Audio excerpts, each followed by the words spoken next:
I'm Dave Cederberg. I'm the outreach coordinator for the Department of Physics and Astronomy. We've got a great session. I'm going to hand it off to Braden, who will take the reins and get us going. So, Braden, you want to take over?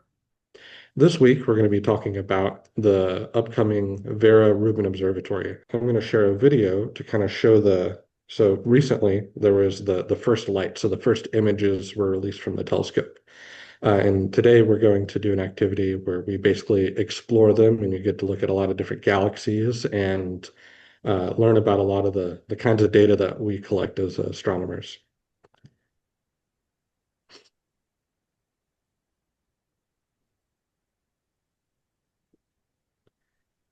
So you saw it kind of started very zoomed in and it's zooming out, and you kind of just get a sense of scale of um, the sheer amount of data that this telescope is collecting.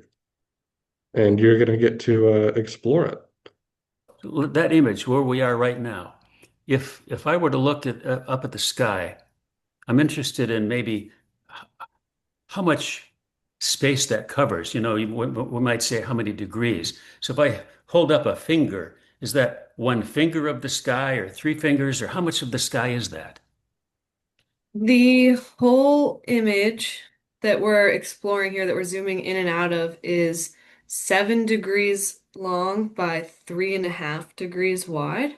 With an outstretched arm, if you hold up one finger, that is about 1 degree. This Less is a than good 1 degree. this is a good time to refer to the handout where there's a printout that you could do and literally hold it up and get a sense of how much of the sky. And this particular frame is a very small portion of that entire field, so you can begin to scale appropriately. But Dave, I'm right with you. Look at all the stuff you see there. The majority of things there are galaxies, and there are galaxies everywhere. So this is the full field zoomed out, but this is comparable to what Rubens can be doing for the entire southern sky over the next 10 years. Dan, why don't you take it away? Hello, I'm Professor Danny Milisavljevic. I've been at the Department of Physics and Astronomy at Purdue for over 8 years. I'm originally from Canada, Hamilton, Ontario, known as Steel City or the Hammer. I went to College of McMaster. I did a master's in philosophy of science and then PhD at Dartmouth. And I've been working in various capacities in what we call time domain astrophysics. Since then, I had a position at Harvard and the Smithsonian. I love my job. And if I would sum it up, I would say I study how stars live and die, and I do my best to help people understand our place in the universe. Today's project is a deep dive into the newly commissioned Vera C. Rubin Observatory. This picture is somewhat breathtaking. We're going to look into all that went into its construction and the scientific drivers behind it. And in particular, we're going to explore some of the first data products that have come out of it. The observatory itself was built in Chile. It's an alliance, it's an international alliance, a lot of support from the National Science Foundation and the Department of Energy here in the US. So I've flown down here many times to observe nearby. Normally, I take a flight from Miami to Santiago, and then I take another flight to La Serena, and then it's like a multi-hour drive to get to the top. Here we have where LSST is at Cerro Pachon. Why is it called the Vera C. Rubin Observatory? Well, it's named after an astronomer named Vera Rubin. Um, Her work dates back decades where she investigated galaxies and noticed something very peculiar about them. That ultimately it led to our understanding that the visible matter isn't the only stuff in the universe, but there's another component that we can't see called dark matter. She made observations that influenced the whole scientific community permanently. And she used state-of-the-art technology to answer existing scientific questions and inspire brand new ones. These are all reasons why we would name this new transformational facility that's going to open up so much of the universe to us, to name it Vera Rubin.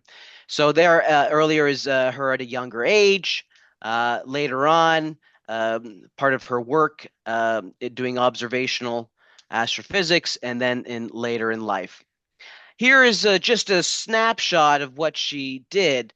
I think you've heard of gravity before and Isaac Newton, and you have this sense that things fall. Well, there's relationships between the amount of gravitational pull and the distance. And if you look at our own solar system and you look at these planets, and if you have a relationship between that's cut off at the side. My apologies, cut off the side.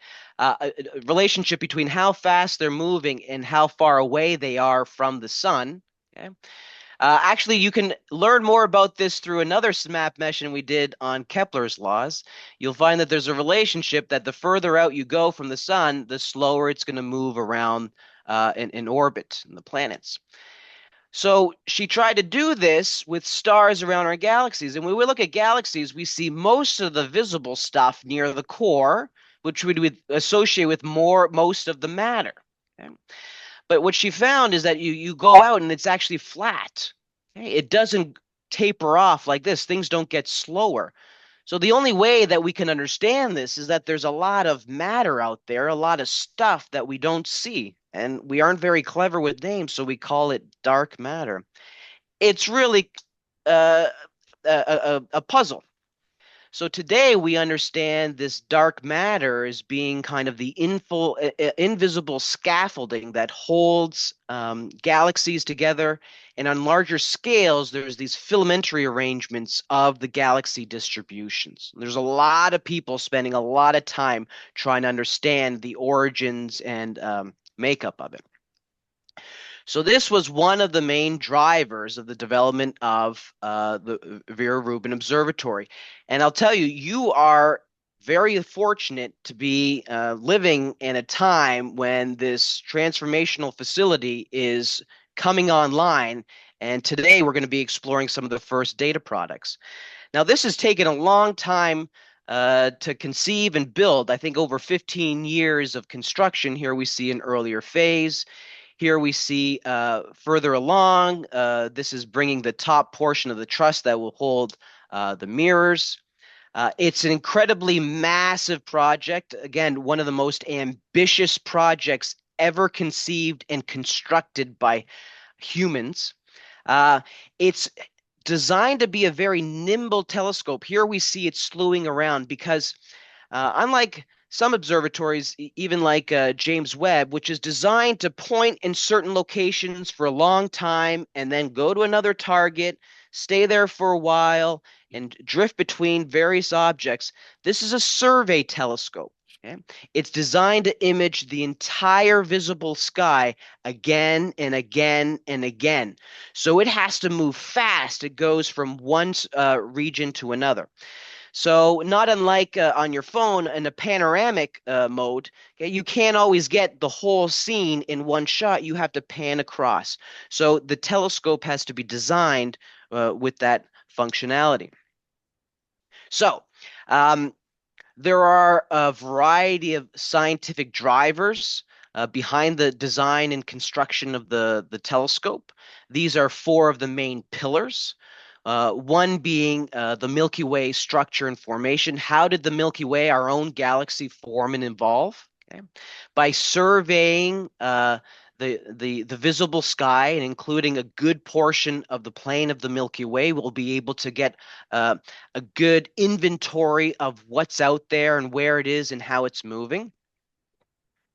Even closer to home, we're going to do a solar system census. So aside from the planets, we have a variety of asteroids and comets, and all this the greater we're able to inventory and take count of all the stuff that's out there, the more we have insight into how the solar system and how the star, our own star, the sun, formed originally. It also helps us keep track of if there's any asteroids that may potentially come within the close proximity to the Earth, and in case we had to take action. I already discussed dark matter.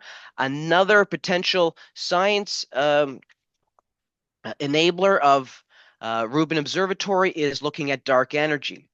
So what is that? Well, looking back to about 20, 30 years ago, we found that not only is the universe expanding, and this is something that we trace back to Hubble, and there's another SMAP activity about this.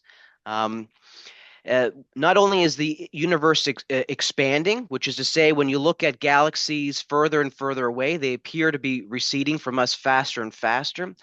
But careful analysis through the work of supernovae has actually determined that the rate of expansion is getting faster with time. So this is another thing that Rubin will be able to allow us to explore more closely. And we're going to discuss a little bit with respect to the changing sky. That's the last pillar. So because Rubin is a survey telescope and it will return to the same patch of sky again and again, it has almost like a movie-like view of the cosmos. Let's talk a little bit about the camera. It's enormous. Okay? 3.2 gigapixel here. You can see them mounting it, getting it into place. Nestled within that camera instrument is also the various filters that come into the pathway of the optics. So by using filters, we can zero in on specific colors of light. And by knowing which colors of light are coming in, we can take measurements of the sources, things like temperatures. I encourage you to look at the first look viewing party that we had when Rubin had its commissioning data made available to us. We're exploring one of those products during today's SMAP lesson. Here you can see a write-up about it, and the YouTube link is there. So back to the camera, let's put it in perspective, okay? It's made up of 189 individual sensors, and to display it pixel by pixel, you'd need almost, I didn't write it in here. You need almost 400 4K ultra high definition TV screens to display all the pixels needed. So this is the perspective to have. If you lined up all those television screens side by side, you're talking about football fields in size, right? And take note, make sure to measure your living room first before you order this thing. This is one of the images that was released in that first initial product. So again, why is it happening like this? Well, there's a lot of practice and performance that needs to be evaluated from Rubin Observatory. So you have to balance getting all the switches and parameters correct with us as scientists eager to have data. So they gave us a little kind of a taster's platter of what to expect, and this is one of them, the Trifid and Lagoon Nebula. And this one here, a more deep field, this is what we're going to be exploring today. And I really want you to have fun just exploring and seeing what you can find. You're going to have the expert TAs help guide you in understanding what you're looking at. So just firsthand, look at these spiral galaxies. One thing that's amazing with Rubin being so powerful in that previous imaging surveys may have only shown some small component of these spiral galaxies.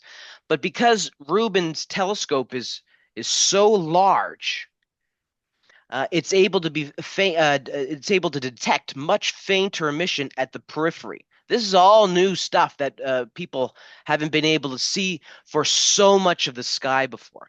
And then look at over here. What on earth is happening? Maybe somebody has an idea. Danny, Uh, can I interrupt you for just a second? yes.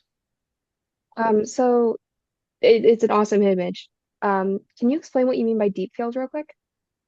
Deep field. Well, um, uh, shallow versus deep is usually the terminology.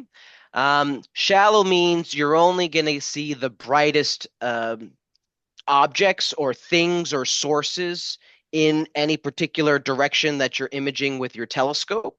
Okay. Deep means, and there's some of perspective, one person's shallow is another person's deep, but this is truly a deep field representation of this particular line of sight. And again, it's very small fraction when you look up with respect to your hand of what you're covering. And deep because the vast majority of the sources, these little things, this is not noise. These are all galaxies that we have here. Does that answer your question, Tess? Thank you. So just a couple moments to talk about the power of Rubin's surveying capabilities.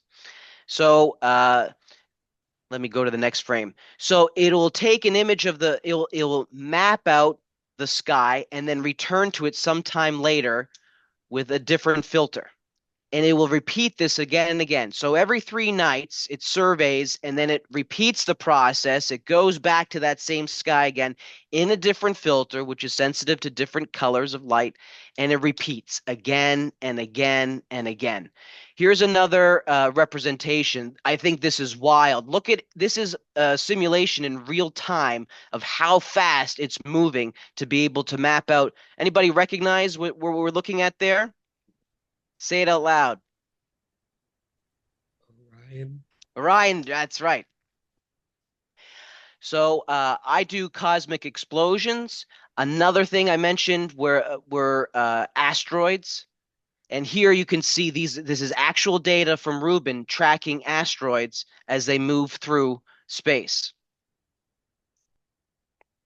So just in the kind of 7 days of imaging that was used to create the image that you're going to see, look at all the asteroids that were detected. I think over 2,000 new asteroids were cataloged from these Rubin observatories.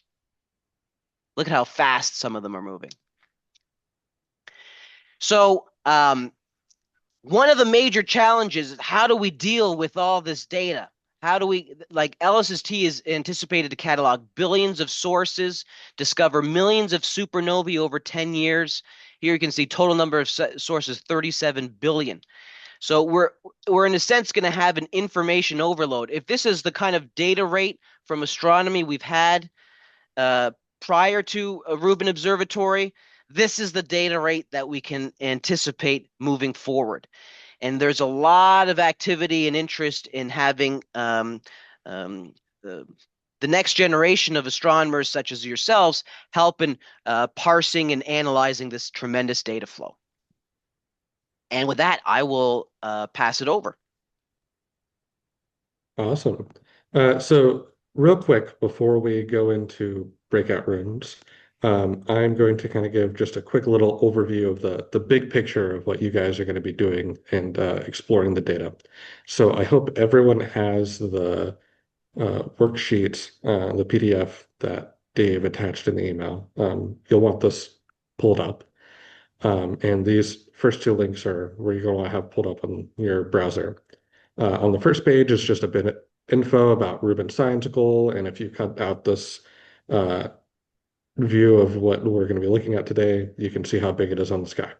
But on the second page is what you're going to need for this activity.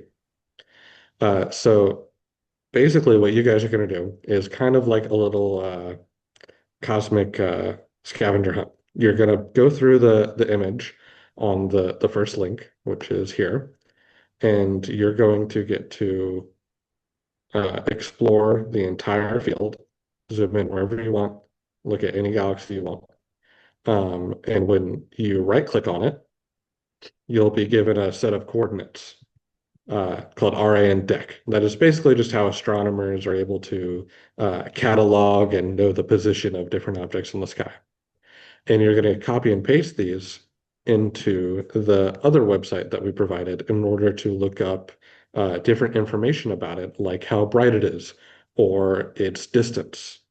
Um, and you're going to do that for basically any object that you find interesting. Try to find, a few examples of galaxies that have really nice spiral arms. Try to find some that look very elliptical, so very smooth. Try to find some that are interacting, whatever you think is interesting.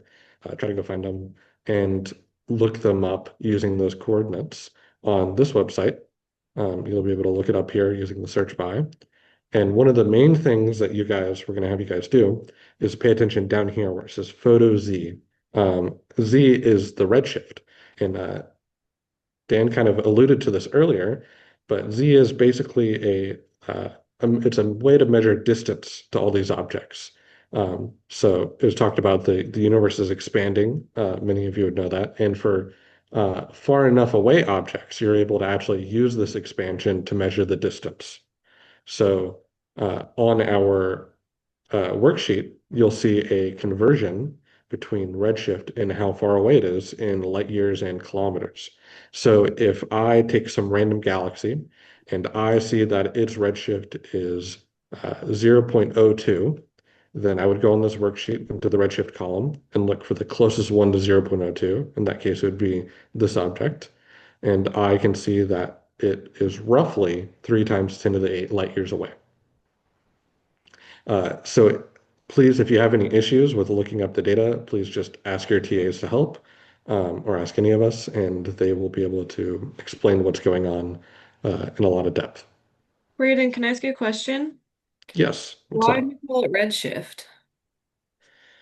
Redshift basically has to do with the fact that everything in this case, the objects are moving away from us. So it's very similar to when you have a car or like an ambulance or fire truck going down the road, and you hear as it's moving towards you, the pitch is higher, and as it moves away, it goes lower. Since it's lower, it means longer wavelength. In the sense of astronomy, since we're looking at light, it's being moved to a longer wavelength or a redder color. So that's why we call it redshift. It's been shifted towards the red. Thank you. So with that, I think we will head to breakout rooms. Sound good to you, Dave? I have the breakout rooms ready, and let's rock and roll. I'll open them now. Okay, cool. So I found it to be easier to have both of them side by side on my screen. So these are both of those links. This is the Vera Rubin one. You can zoom out to behold it in all of its majesty. It's absolutely stunning. And then this is the SDSS one. So you can just find some object that you think is pretty. Let's see, what do we want to look at? Oh, this thing looks funky. Let's click on that. So you're going to right click, and then here are the numbers. You want to copy these. Do not use the little copy link, because that is the whole website. It's not actually just the RA index. I did that earlier, and it confused me. So you're going to search by name, and then you get the RA index section, and I think it's easiest to just type them in.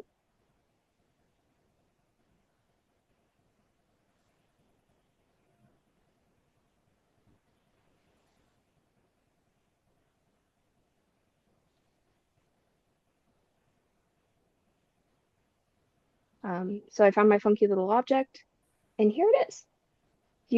Now this is pretty cool because we were just talking about how stunning the Rubin image is. Please zoom in to make these look kind of the same size. Look at how much more definition we have. Isn't that awesome? So this is from a previous survey. And then this is Rubin. And we can see all these pretty, there's like these weird gaps in it that like you wouldn't have known were even there if you just look at this. So that's cool. So then you're going to scroll down and we're going to look for this photo Z. And so this is the number that you'll compare with in that table. And then something else cool is galaxy zoo morphology. That's how it tells you, is this an elliptical galaxy? Is this a spiral galaxy? It's some naming conventions that we have just based on looking at these galaxies. And it says it's uncertain. And based on this, like it's pretty easy to tell why that would be uncertain. Even looking at this, like this is messy. I'm not sure what I would call this thing. But that's really cool. Another cool thing you can do is you can come up here in the metadata section, and it can tell you like a type, so like a galaxy, and some other fun information about it. Another cool thing, you'll notice these ones with the weird spikes. These are generally going to be stars that are too close to us, and so they're really bright, and so they overpower the telescope, and that's why you get these weird spikes. And if you put one of these in, it will tell you that, you found a star. And then the shape Um, of the spikes, I'm just giving a comment. The shape of the spikes are related to the shape of the telescope. And then if you remember the GWST, the James Webb Telescope, the spike is going to be in a different shape. It's because the mirror for the GWST is a hexagon, but the mirror for us is a different size. That's why you get different spikes. Telescope diffraction spikes. Actually, here we go. So like James Webb specifically has these like 6 spike patterns because its mirrors are hexagons. That's a great point. Yeah. That's All really right, cool. I think we probably should let them to do the activities by themselves. We just give a quick heads up. Like you should find some spiral galaxies, elliptical galaxies, stars, and I don't know, interacting galaxies, and some other things. If you explore, if you want, you can take a screenshot.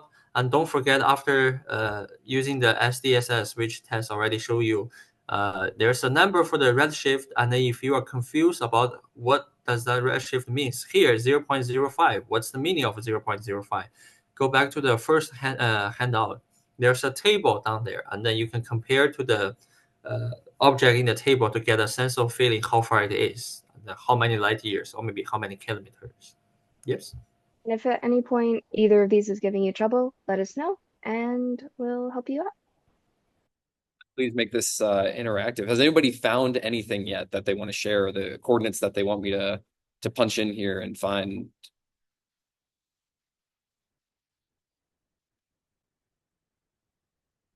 I'm gonna pick on Matthew because you've been engaged. Have you found anything yet? Is there anything that you have?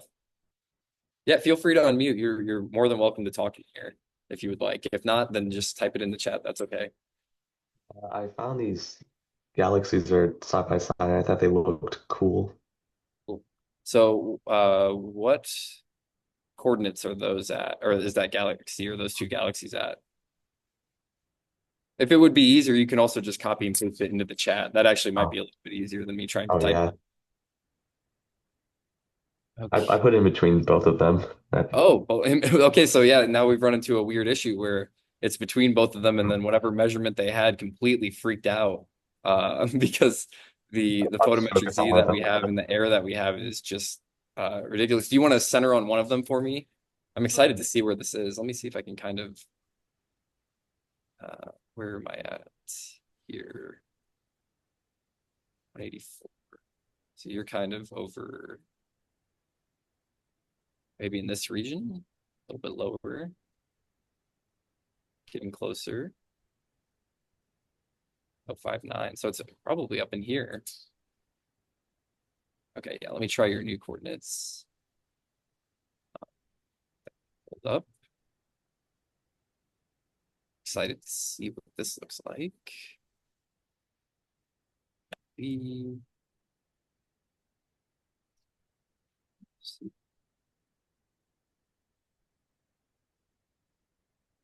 Okay, that's interesting. Here, let me well, yeah, I think that's correct. Can anyone tell me what they think this is? Big broad categories. Do we think this is a star or do we think this is a galaxy? And Matthew put in the chat that it might be a star. What do you think, Braden? Yeah, I'm pretty sure this is a star, and it's a very bright star, actually. Bright enough that the reason why that little image is all really messed up is it was a bit too bright for the telescope. And for stars, actually, we won't be able to look at the distance using this method because they're too close. But the stars in these images look really cool. They have really interesting, like, optical aberrations around them. Like Yeah. the red and green jets and the giant halos. That's just all basically probably like reflections in the optics and then diffraction spikes that are designed by the optical design. But Yeah, they're very and cool. feel free to correct me if I'm wrong, Matthew. Is this where you were looking at? Yeah, yeah. So yeah, you can see the what exactly what Braden was talking about there with these aberrations and how interesting they look. But yeah, they're very, very cool objects. But yeah, just as Braden said, definitely stars.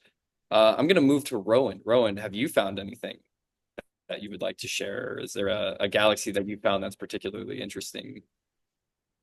You were looking at the blue one next to you. Yeah, that's a nice captivating region right there.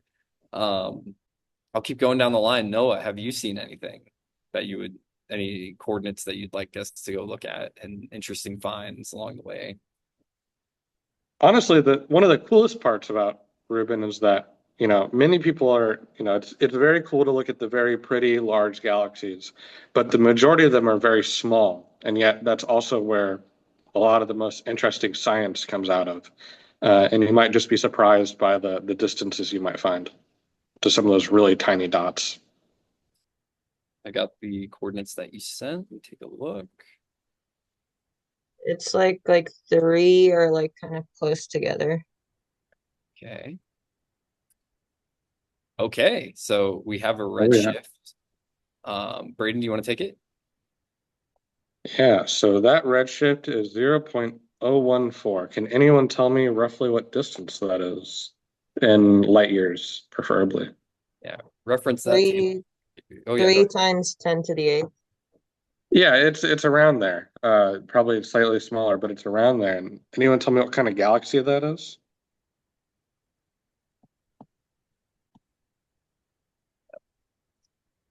go Oh, find it. I think I found it. It looks kind of like a looks like the spiral-ish. Yeah, it's definitely a spiral. Dylan, I think it's to your left. This one down here? It could be left more. Very spiral face on. No, it's to the left. This Yeah. all the way over here? Yeah, I think it's that Perfect. Okay, yeah, let's go zoom in on that. Okay, yeah, a couple of bright stars in there as well. Oh, thank you, Naomi, for sending the distance to that one as well. Naomi, you found some good ones. Can I call on you when we all reconvene to share whatever your favorite one is? Yes, I think you can do that. Okay, thank you. Yes, and sometimes if you find some objects that is not in the SDSS catalog, then maybe just some new discovered galaxies. Just That's a discovered. really cool thing about Vera Rubin is there's going to be a lot of new discoveries because we can see deeper and clearer than ever before. Yes, and as Dan just showed to you, like how many faint galaxies has been discovered by this survey. So, yeah, sometimes if you don't find it, that's good. That means this is a newly discovered one. Ooh, Naomi found an edge on galaxy. So you think it's a spiral galaxy that's we're looking at the edge of it? Cool. Yeah, this one's 10 to the 8. Let's see. Yeah, good, good. Yeah, when Naomi found this, guess you're correct. So yeah.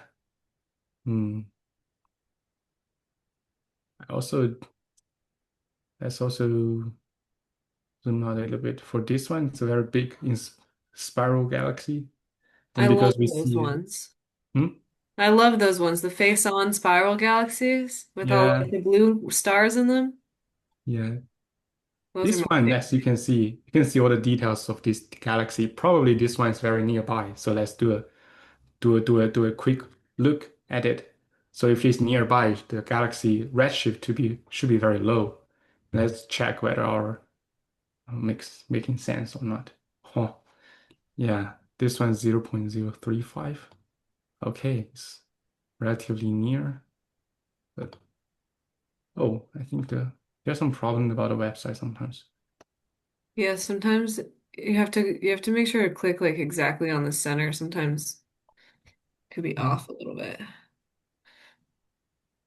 All right, Luke, I try to follow up on your submitted discovery, and I got this. Can you verify that's what you were interested in? Yes. Is that right? Well, when I look at it, maybe it is a little weird, but my suspicion is that they just happen to be two stars located pretty nearby and very faint. Now, look, I'll be honest, I wouldn't stake my reputation that those are definitely two stars. One would have to be able to look at the real data and take measurements and try to estimate maybe it's a galaxy that's just at a really far distance, and all I see are these spheres. But my kind of experience on the field in the trenches of astrophysics tells me that these are just two stars that happen to be nearby, but they look like they have something to do with each other because they look oddly like sisters, right? If I look, I see a subtle color difference between the two, which again leads me to suspect that they're just two stars that happen to be located pretty nearby. As you see, there are many other sources that are just round that happen to be nearby. But I mean, one of the points I hope you take away from this is it's complicated. I can't look at something and know for sure whether or not it's a star or a galaxy. The bright stars have these diffraction spikes. Okay? If you look at images from the Hubble Space Telescope, you see these spikes. That has to do with the trusses that hold the secondary mirror in place. It's basically has to do with the optics of the telescope. But fainter ones sources don't always show that, and it's not always obvious what it is. So thanks for the submission. To give you a more sense of the depth here, this is a zoom in. Some of you may have found this kind of gathering of galaxies, and the tidal tails give us a sense that there's been interaction between them in the past sometime. If I enlarge around this area, and now I'm going to compare to a previous survey, which was state of the art for its time and still remains impressive with the dark energy camera. Look at these two, this star and that galaxy. Maybe I can even zoom in a bit more. Okay. So we see the same sources, but appreciate how many more, how much more stuff there is in the background. That's not noise. Those are all these high redshift galaxies, primarily. One need to follow up to know for sure. Okay, and we're going to spend years doing that.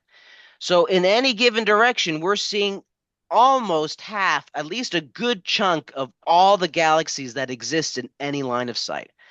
That I find amazing. You've been shown here today for a lot of the sources, you'll be able to check if we know how far away it is and any other measurements that have been done before. But what we try to emphasize here as well is that this is so new. You're at the frontier. You were mapping uncharted waters, as it were, or uncharted universe with this telescope. Two people from my group that found some stuff that they would like to share if everybody wants to hear. Naomi, do you want to share your favorite one? All right, sure. That's what I found.